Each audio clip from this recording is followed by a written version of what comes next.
How the Newmarket homes dropped another 10% last month? Well, the Toronto Real Estate Board just released their numbers for the month of July, and it's interesting to see all the decreases that took place throughout the month. Plus, there's one thing that happened that hasn't happened in a number of recent years, and I'm going to reveal that as well. Let's do this. Hi everyone, I'm Mary Sturkwa. I'm a real estate sales rep with Red Home Realty, and I've been helping families buy and sell homes in the Newmarket and surrounding areas for over 12 years.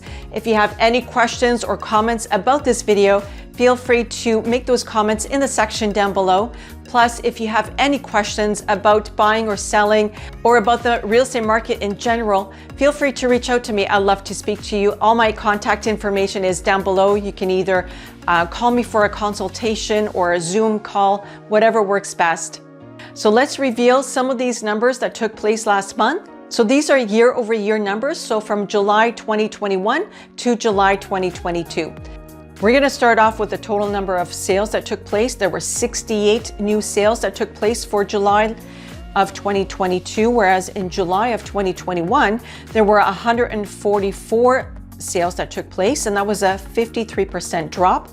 There were 146 new listings compared to July of 2021. There were 159, so that was a 9% drop.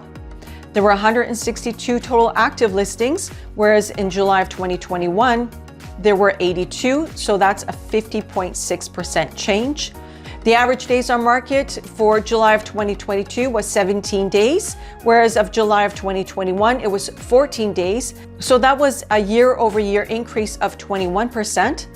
The average price for July of 2022 was $1,126,000. But for July 2021, it was just under 1.1 million. So that was a 3% increase. So we're still seeing a year-over-year increase for the average price from July of 2021 to July of 2022. The sales to new listings ratio was at 46%. So anything between 40 and 60% is considered a balanced market. So we are in a balanced market as of right now. But let's also look at the peak of the market from February of this year. And the average price was at $1,443,000. So from February till July, the market has dropped 21.9%. From June till July, there was an extra 3% drop. So we are still seeing decreases taking place on a regular basis at this time. Now let's look at some different types of properties and how much they have dropped as well.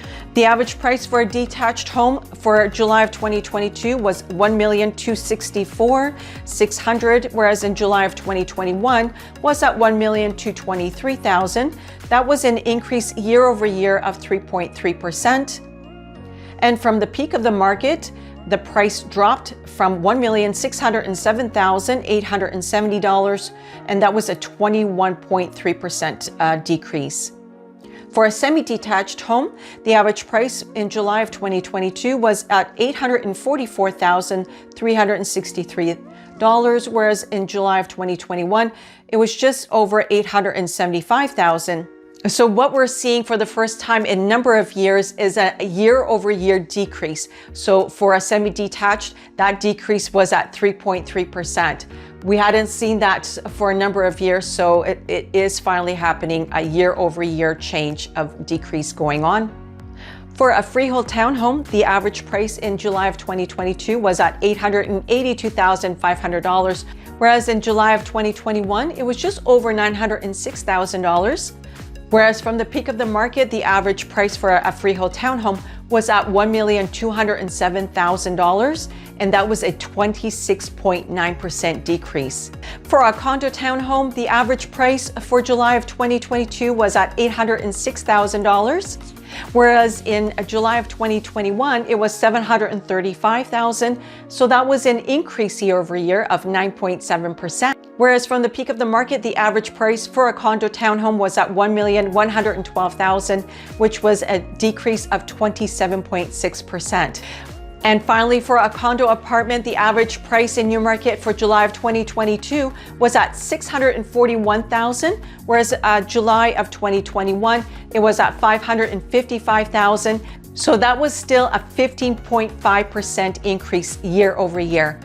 whereas the average price for a condo apartment at the peak of the market was at $718,000, and that was a decrease of 10.7%.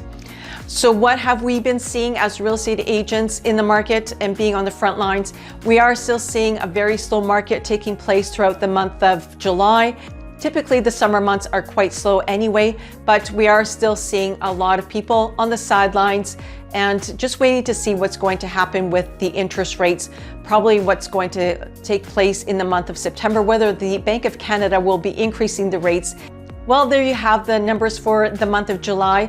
I hope you found this information helpful. If you have any questions about the real estate market in general, feel free to reach out to me. Again, all my contact information is down below.